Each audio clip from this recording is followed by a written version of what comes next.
الناس اعبدوا ربکم، اے لوگو اپنے رب کی عبادت کرو. تم سب کے سب اپنے رب کے آگے جھک جاؤ، اپنے رب سے سب سے بڑھ کے محبت کرو، اس کی عظمت بجا لاؤ. کون ہے تمہارا رب؟ الذی خلقکم، وہ جس نے تمہیں پیدا کیا ہے، وہ ہے تمہارا رب. اور ان لوگوں کو بھی جو تم سے پہلے تھے، تاکہ تم بچ جاؤ، دنیا میں گناہوں سے بچ جاؤ، مشکلات میں پھنسنے سے بچ جاؤ، اور آخرت میں جہنم سے بچ جاؤ. وہ رب تمہارا کون ہے؟ پہچانو رب کو. وہ جس نے تمہارے لیے زمین کو فرش بنا دیا اور آسمان کو چھت بنایا اور آسمان سے پانی برسایا، یعنی بارش نازل کی، اور پانی سے تمہارے لیے پھل بطور رزق پیدا کیے. بس تم اللہ کے ساتھ کسی کو شریک نہ ٹھہراؤ، حالانکہ تم جانتے ہو، تمہیں پتا ہے یہ سب کچھ وہی کر رہا ہے. تو پھر عبادت کے لائق بھی صرف وہی ہے، لا الہ الا اللہ. اور عبادت کے لیے کس چیز کی ضرورت ہے؟ قرآن پڑھنے کی ضرورت ہے، تاکہ پتہ چلے کہ اللہ تعالیٰ کو کیا پسند ہے اور کیا پسند نہیں ہے.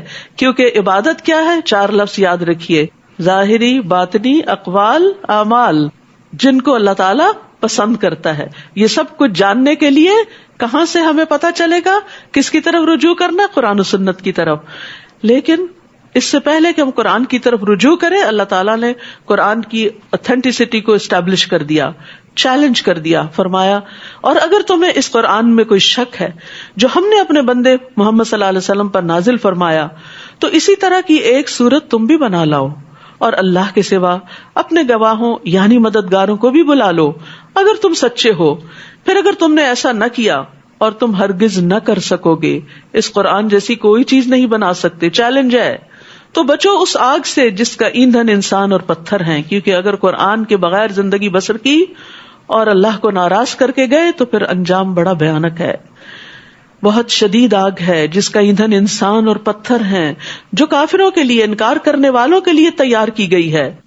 اور خوشخبری دے دیجئے ان لوگوں کو جو ایمان لائے اور انہوں نے نیک عمل کیے کہ ان کے لیے ایسے باغات ہیں جن کے نیچے نہریں جاری ہیں. جب انہیں ان باغوں میں سے کسی قسم کا پھل کھانے کو دیا جائے گا تو وہ کہیں گے یہ تو وہی ہے جو اس سے پہلے بھی ہم دیے گئے تھے. یعنی وہ پھل کوئی بالکل انہونے نہیں ہوں گے، ان پھلوں سے وہ مانوس ہوں گے، لیکن ذائقہ بہت مختلف ہوگا، اور انہیں اس سے ملتے جلتے پھل دیے جائیں گے. اور وہاں ان کے لیے پاک صاف بیویاں ہوں گی، ظاہری طور پر بھی اور باطنی طور پر بھی. اور وہ ان باغات میں ہمیشہ رہنے والے ہیں، ہمیشہ ہمیشہ. وہ زندگی کبھی ختم ہونے والی نہیں، وہ ہمیشہ کی زندگی ہے، اس کی تیاری کر لیں. تو یہاں پر اس جنت کے لیے کیا شرط لگائی گئی؟ ایمان کے بعد عمل صالح کی. عمل صالح میں 4 اہم کمپوننٹس ہوتے ہیں. نمبر 1 علم، علم کے ساتھ یقینی طور پر پتا ہو کہ یہ واقعی عمل صالح ہے. نمبر 2 اچھی نیت. نمبر 3 صبر. اور نمبر 4 اخلاص. پھر فرمایا وَأُتُوا بِهِ مُتَشَابِهًا، اور وہ اس سے ملتے جلتے پھل دیے جائیں گے.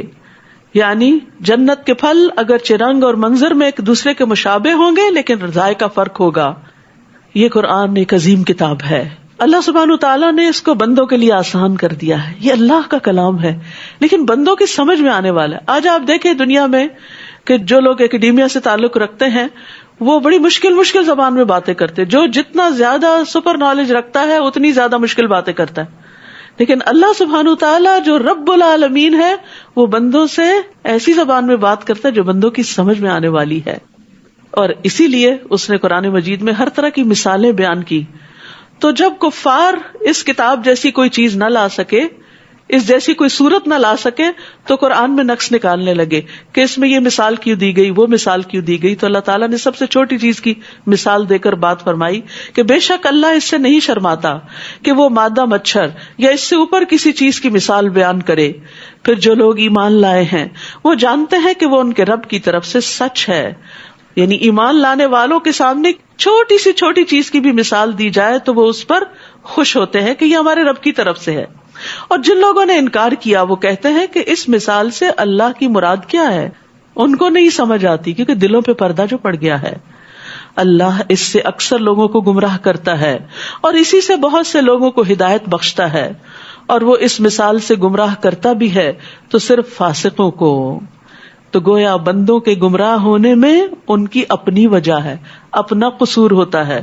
فلما زاغوا ازاغ اللہ قلوبہم، پھر جب وہ ٹیڑھے ہو گئے تو اللہ نے ان کے دل ٹیڑھے کر دیے.